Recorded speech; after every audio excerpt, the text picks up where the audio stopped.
kalimat yang menjadi sumber kekuatan hati. Kalimat itu adalah Bismillahirrahmanirrahim.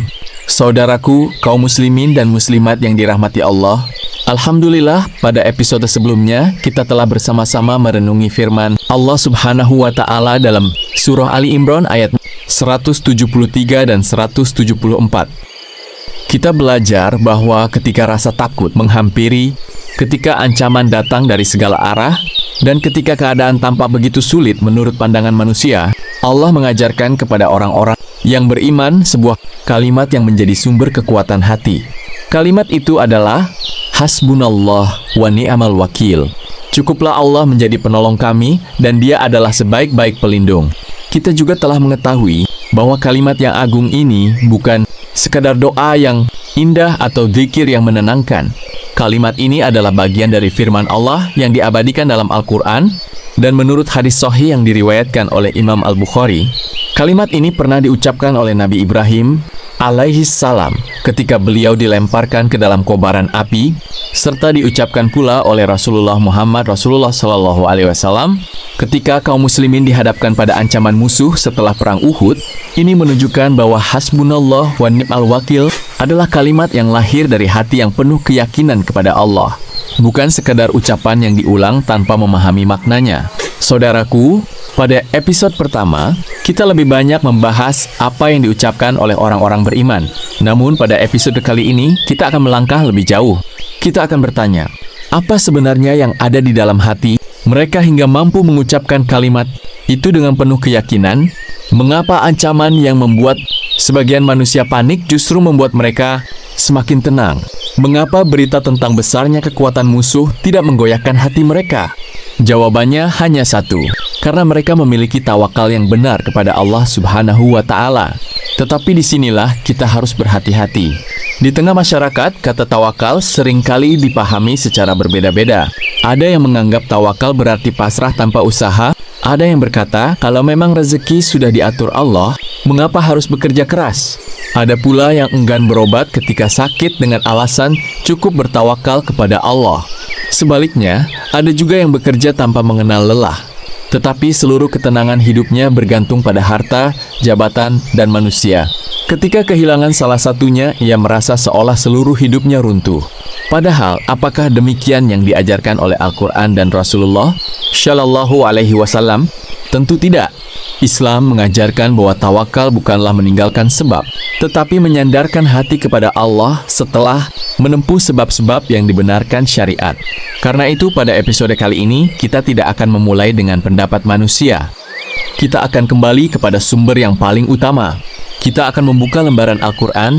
Kita akan menyimak petunjuk Rasulullah SAW. Kita akan melihat bagaimana Allah mendidik hati para nabi, para sahabat, dan orang-orang beriman agar memiliki tawakal yang benar. Sebab akidah yang benar akan melahirkan akhlak yang benar. Dan tawakal yang benar akan melahirkan ketenangan yang tidak dapat dibeli dengan harta, tidak dapat diberikan oleh jabatan, dan tidak dapat dirampas oleh manusia. Saudaraku, semoga melalui kajian ini Allah membuka hati kita untuk memahami hakikat tawakal, bukan hanya sebagai teori yang kita hafalkan, tetapi sebagai cahaya yang menerangi setiap langkah kehidupan kita.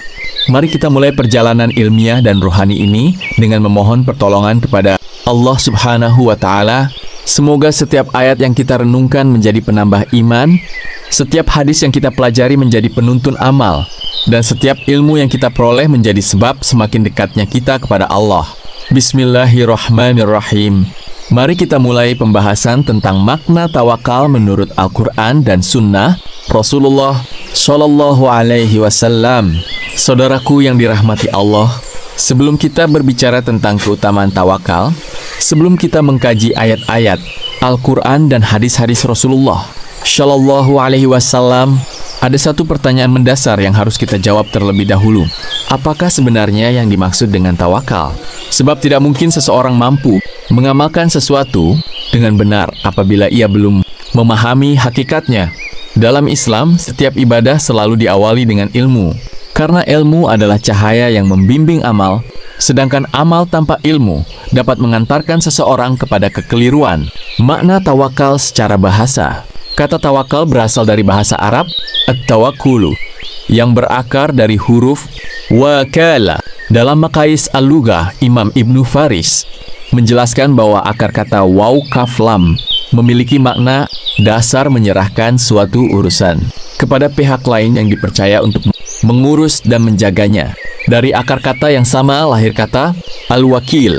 Al-wakil yaitu pihak yang diberi amanah untuk mengurus suatu urusan.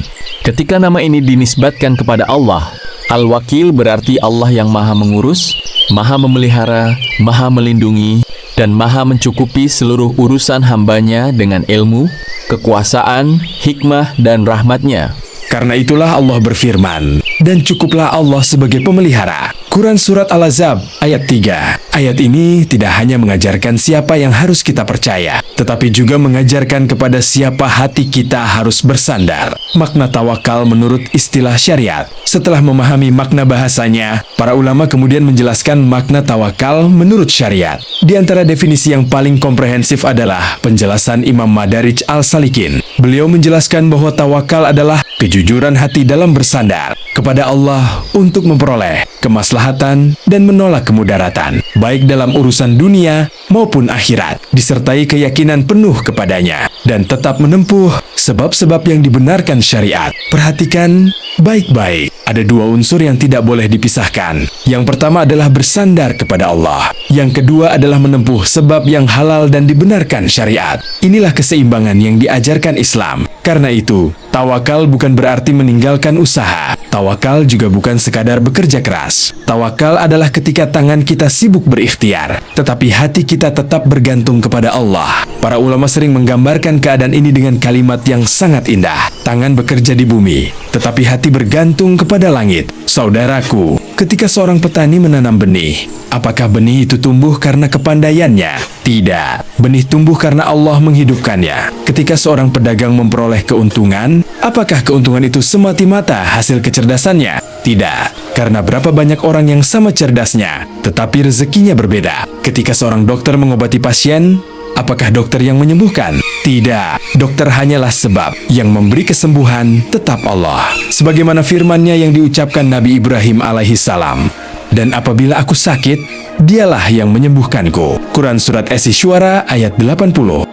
Disinilah letak keindahan tawakal. Islam mengajarkan kita untuk bekerja sebaik mungkin, belajar sebaik mungkin, berobat dengan sungguh-sungguh, berusaha mencari rezeki yang halal. Tetapi setelah semua itu dilakukan, hati kita berkata dengan penuh keyakinan, Ya Allah, hasil akhirnya berada di tangan-Mu. Inilah makna sejati dari ucapan, cukuplah Allah menjadi penolong kami. Dan Dia adalah sebaik-baik pelindung. Kalimat ini bukan sekadar dizikir yang diucapkan oleh lisan. Ia adalah keadaan hati. Ia adalah akidah. Ia adalah cara pandang seorang mukmin terhadap kehidupan. Semakin kuat tawakal seseorang kepada Allah, semakin tenang hatinya menghadapi perubahan dunia. Karena ia yakin, makhluk boleh berubah, keadaan boleh berubah, rezeki boleh naik dan turun. Tetapi Allah, Al-Wakil, tidak pernah berubah. Dan selama Allah menjadi tempat bersandar, seorang mukmin tidak pernah benar-benar kehilangan harapan.